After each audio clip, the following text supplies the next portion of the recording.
Moi j'ai l'impression, moi je suis nouveau dans le club, mais j'ai l'impression que pour le club c'est important quand même la formation.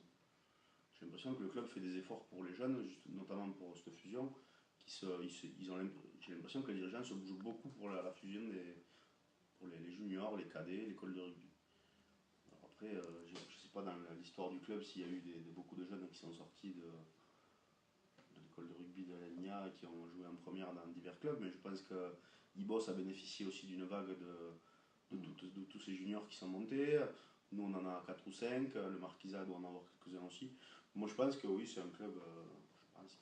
Après, je ne sais pas s'ils ont des gros moyens pour faire de la formation, mais je pense qu'ils ont envie d'en faire quand même. Ah bon, après Azorex, au même titre que Ibos et le Marquisat. Le Marquisat a toujours été club formateur. Ouais, c'est ce, je répète, ce qui le sort aujourd'hui. Azorex a la volonté de faire de la formation, avec des moyens beaucoup plus limités, parce que le nombre d'habitants est très réduit, parce que, bon, mais à la volonté de le faire. Mais dans tous les cas, je crois que nos dirigeants, et les dirigeants d'Ibos aussi, je pense qu'ils ont intégré cette notion, il n'y aura pas de rugby demain s'il n'y a pas de préparation aujourd'hui.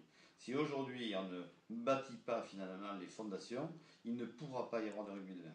Même si on pense que malgré ça, le rugby sera en difficulté quand même très rapidement. Cela étant, les jeunes donc qui ont été cités, bon voilà, ils sont passés par l'école de rugby, ils ont les fondements, les bases finalement du rugby qui leur permet d'intégrer fréquemment, ou pour certains moins, pour d'autres d'aller intégrer finalement des échelles professionnelles.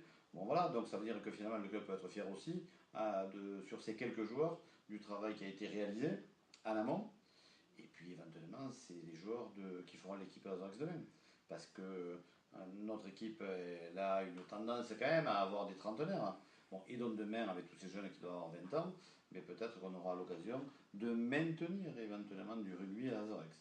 Même si ce sera difficile parce que il y a quand même peu de jeunes. Mais bon, dans tous les cas, l'esprit formateur, on l'a, c'est certain. Hein.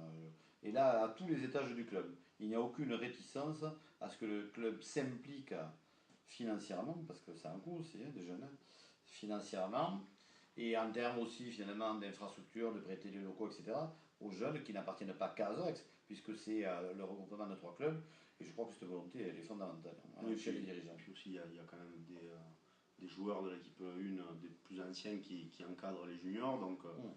c'est quand même une volonté. C'est important pour le club de Zrex, les jeunes. Quoi. Oui, dans tous les cas, à notre niveau, c'est ce qui fera le rugby de demain. Hein. À d'autres niveaux, tels que les professionnels, c'est pas vrai, puisque les jeunes s'en moquent complètement. Mais nous, si on veut que ce rugby puisse perdurer un peu, ça ne passera que par la formation. Mais là, il faut les intéresser, mais c'est là aussi que le rôle des éducateurs est important. Si on veut conserver les jeunes dans le milieu du rugby, qu'ils ne s'échappent pas vers le foot, vers le hand ou vers le basket, il faut aussi leur proposer peut-être finalement quelque chose d'intéressant. Il faut sortir aussi peut-être de ces stéréotypes là, de rugby qu'on veut professionnaliser dès l'école de rugby. Le rugby c'est un jeu. Et je crois que ce qu'il faudrait développer aussi avec les jeunes, c'est qu'ils viennent pour jouer.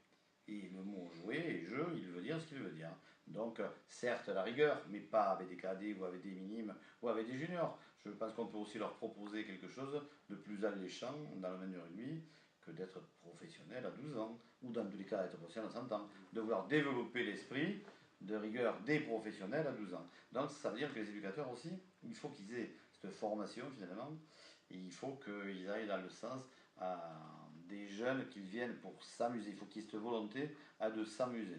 Et ce mot jeu, il est important, même chez les jeunes.